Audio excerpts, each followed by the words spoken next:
ओम नमः शिवाय। दोस्तों, आज के इस वीडियो में हम आपको जानकारी देने वाले हैं गुरु के नक्षत्र परिवर्तन के प्रभाव के बारे में। वर्तमान समय में देवगुरु बृहस्पति शुक्र की वृषभ राशि में वक्री अवस्था में गोचर कर रहे हैं।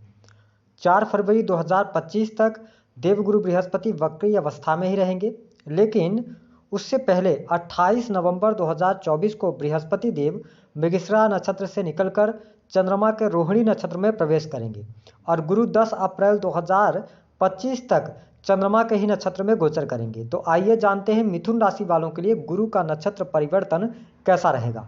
आने वाले 135 दिनों में क्या कुछ बदलाव आपके जीवन में आने वाले हैं और साथ ही किस प्रकार की महत्वपूर्ण घटनाएं घटेंगी, विस्तार से जानेंगे। लेकिन उससे पहले आपको बता दें कि हमारे ज्योतिष शास्त्र में देवगुरु बृहस्पति को बहुत ही शुभ ग्रह माना जाता है। बृहस्पति को ज्ञान, धर्म, शिक्षा, संतान का सुख, वैवाहिक जीवन का सुख, भाग्य, किस्मत, धन वृद्धि का कारक ग्रह माना जाता है। वही जब हम चंद्रमा की बात करते हैं तो चंद्रमा को मन, शीतलता, क्रिएटिविटी, इमोशंस, ममता, सुंदरता, इन सभी चीज़ों का कारकत्व प्राप्त है। जब भी जन्म कुंडली में गुरु और चंद्र की युति होती है तो इस युति को बहुत ही शुभ माना जाता है। हालांकि आपको स्पष्ट कर दें कि जो रोहिणी नक्षत्र होता है चंद्रमा का, इसमें दया, करुणा, रचनात्मकता, सुंदरता, भौतिक सुख, फैशन, कला का प्रतीक इसको माना जाता है। तो मिथुन राशि वालों, आइए जानते हैं आपके लिए गुरु का गोचर कैसा रहेगा। उससे पहले यदि आप चैनल पर पहली बार आए हैं तो चैनल को सब्सक्राइब कर लीजिएगा, नोटिफिकेशन बेल को ऑन कर लीजिएगा।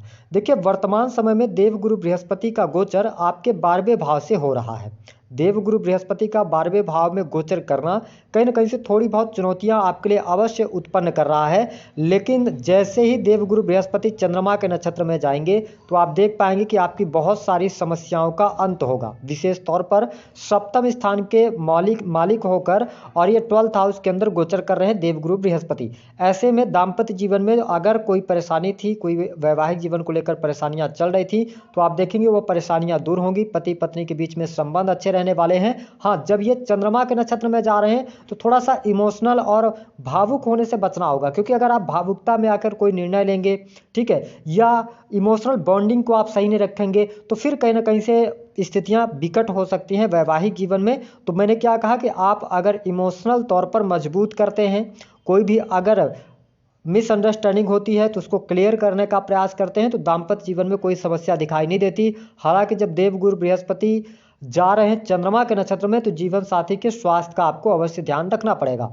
अगर देखा जाए तो यह समय उन लोगों के लिए बहुत ही अच्छा रहेगा जो लोग इंपोर्ट एक्सपोर्ट का बिजनेस करते हैं अथवा विदेश में ऑलरेडी रह रहे हैं। आप मिथुन लग्न या मिथुन राशि के हैं, विदेश में रहकर कोई कार्य व्यवसाय कर रहे हैं, तो अब आप देखेंगे उसमें आपको तेजी देखने को मिलेगी और आपके द्वारा किए गए प्रयासों से आपको लाभ भी प्राप्त होगा। अगर कहीं पर आपका धन रुका हुआ है, फंसा हुआ है, तो उस धन के प्राप्ति के भी योग यहाँ पर बनते हुए नजर आ रहे हैं। अब देखिए, देवगुरु बृहस्पति जब 12वें भाव से गोचर कर रहे हैं और चंद्रमा के नक्षत्र में जा रहे हैं तो इस टाइम फ्रेम के दौरान थोड़ा सा आपको कुछ चीज़ों का ध्यान रखना पड़ेगा। मिथुन राशि वालों, वैसे भी आप बोलने में बहुत माहिर होते हैं, लेकिन होगा क्या कि आपके जो आसपास के लोग रहेंगे ना, वो कहीं ना कहीं से आपको उकसाएंगे खर्चे करने के लिए। तो ध्यान दीजिएगा कि खर्च पर अपने नियंत्रण रखने का प्रयास कीजिएगा, अन्यथा लोग आपसे खर्चे भी करवा लेंगे और आपकी फिर कोई वैल्यू भी नहीं करेंगे। तो इसका आपको नोट करके चलने की आवश्यकता रहेगी। बिजनेस व्यापार में आपको सफलता अवश्य प्राप्त हो रही है, लेकिन शनि की दृष्टि आपके लाभ स्थान पर पड़ रही है। तो थोड़ा सा ये ध्यान रखें कि बिजनेस जो आप कर रहे हैं उसको पेशेंस के साथ में करें,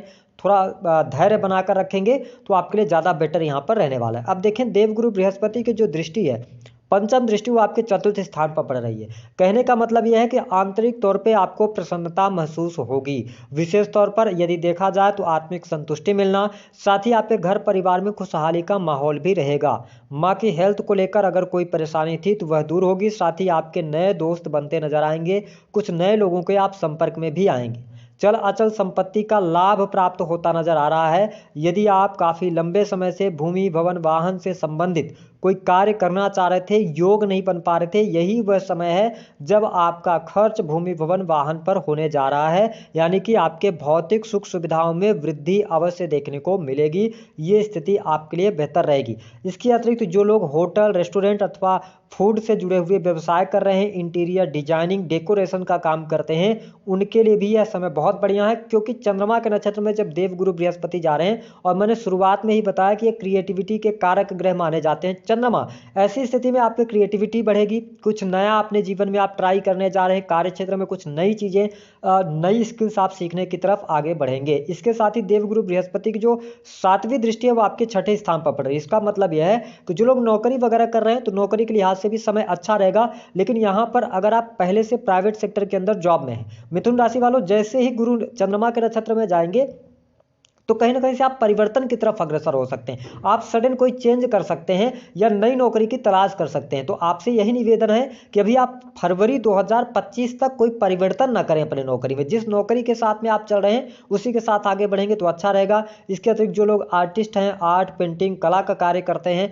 या इस फील्ड से जुड़े हुए हैं उनके लिए अच्छा समय रहेगा, प्राइवेट सेक्टर में भी अच्छी स्थितियां बनेंगी। जो लोग फिनांस के सेक्टर से जुड़े हुए हैं किसी भी प्रकार से, उनके लिए भी लाभकारी समय अवश्य देखने को मिलेगा।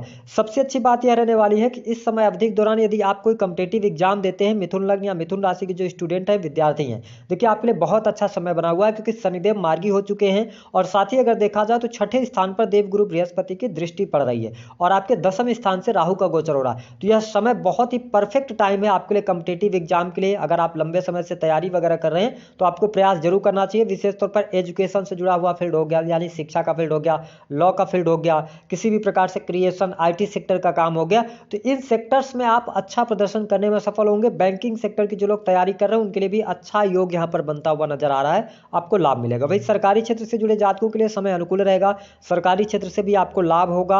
अगर पहले से कोई अड़चन, कोई समस्या आपके कार्य क्षेत्र में आ रही थी तो आप उससे बाहर निकलेंगे, सरकारी क्षेत्र में आपका दबदबा भी बनेगा, मान सम्मान की प्राप्ति भी आपके लिए होती नजर आ रही है। इसके अतिरिक्त आपका कम्युनिकेशन जो है ना वो बहुत अच्छा हो जाएगा, बातचीत करने की जो कला होगी आपके अंदर वो बहुत ही शानदार रहेगी। मैंने बताया कि जो लोग सोशल मीडिया में काम करते हैं, ऑनलाइन का कोई भी कार्य करते हैं अथवा ब्लॉगिंग वगैरह, यूट्यूब वीडियोज क्रिएटिंग, इन सभी चीज़ों में बहुत अच्छा बेनिफिट अब आपको मिलने जा रहा है। यहाँ पर परिस्थितियाँ आपके लिए बेहतर रहेंगी। हालांकि लव लाइफ के लिहाज से अगर देखा जाए तो इस समय अवधि के दौरान इमोशनल होकर आपको जो भी आप निर्णय लेंगे कहीं ना कहीं से वो निर्णय आपके गलत हो सकते हैं। तो आप वैसे भी बुध प्रधान राशि के जातक हैं तो प्रैक्टिकल तो होते हैं लेकिन थोड़ा दिल से सोचने वाले ज़्यादा होते हैं। तो ध्यान रखिएगा इस टाइम फ्रेम के दौरान जब देवगुरु बृहस्पति चंद्रमा के नक्षत्र में जा रहे हैं तो ऐसी स्थिति में आपको इमोशनल होकर कोई निर्णय नहीं लेना।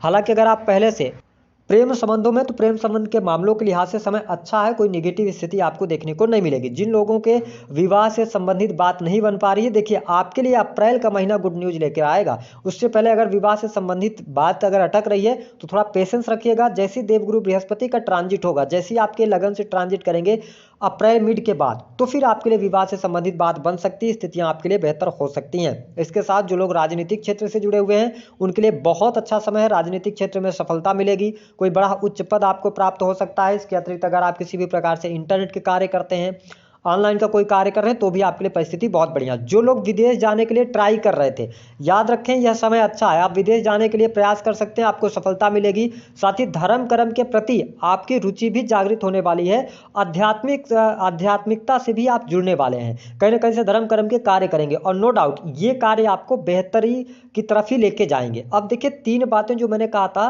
कि भूल कर भी आपको नहीं करनी है। पहली बात कि ध्यान रखें कि ये समय अगर आप चाहते हैं कि 2025 में आपको बहुत अच्छा बेनिफिट मिले तो आपको कुछ न कुछ अपने जीवन में नया सीखने की आवश्यकता है। कुछ न कुछ सीखते रहिए, अपने काम से रिलेटेड कुछ स्किल्स आप सीखेंगे तो आपके लिए ज़्यादा बेटर रहने वाला है। दूसरी बात क्या है कि भूल कर क्या नहीं करना, जो लोग उच्चतर पदों पर हैं या सरकारी पदों पर हैं तो ध्यान रखें आपके सामने कुछ ऐसी सिचुएशन बन सकती है जहां पे आपको लालच दिया जाएगा, ठीक है। तो लालच में आपको नहीं फंसना, अन्यथा आप कहीं ना कहीं से अपना नुकसान कर बैठेंगे। और जो मैंने बताया सरकारी क्षेत्र बहुत अच्छा रहेगा, उसमें कहीं ना कहीं से आपको दिक्कतों का सामना करना पड़ सकता है। तीसरी बात आपको बहुत ज़्यादा जो इंपॉर्टेंट है कि मिथुन लग्न और मिथुन राशि वालों, देवगुरु बृहस्पति का 12वें भाव से गोचर हो रहा है और चंद्रमा के नक्षत्र में है। तो अगर आपकी दशाएं खराब चल रही हैं तो मैरिटल लाइफ पर ध्यान दीजिएगा और खुद की हेल्थ का भी ध्यान रखना होगा। हालांकि हेल्थ से रिलेटेड बहुत बड़ी इश्यू आपके नहीं आने वाली है, लेकिन थोड़ा हेल्थ को लेकर अवेयर आप जरूर रहिएगा। यदि आपकी शनि की दशा चल रही है, राहु की दशा में आप चल रहे हैं, ठीक है, या देवगुरु बृहस्पति की दशा में चल रहे हैं तो थोड़ा सावधानी रखिएगा। इसके अतिरिक्त अकल्ट, एस्ट्रोलॉजी, ज्योतिष, तंत्र मंत्र के लिए अगर देखा जाए तो समय अच्छा है। अगर आप मैन्युफैक्चरिंग यूनिट से जुड़कर कोई काम कर रहे हैं, अगर आप मेडिकल लाइन से जुड़े हैं, समय आपके लिए अच्छा रहने वाला है। कोई बहुत ज़्यादा नेगेटिव स्थिति गोचर के आधार पर दिखाई नहीं दे रही है। उपाय क्या करना, मिथुन लग्न और मिथुन राशि वालों के लिए सबसे अच्छा उपाय यह रहेगा, श्री हरि की आप पूजा कीजिए, अर्चना कीजिए, उनकी उपासना कीजिए। दूसरा एक काम और कर सकते हैं कि देवगुरु बृहस्पति आपके लिए मारक होते हैं, तो आप कोशिश ये करें कि आप बुध को मजबूत करके रखें। इसके लिए आप भगवान गणेश की आराधना करें। बुधवार के दिन आप दुर्वा अर्पित करते रहें तो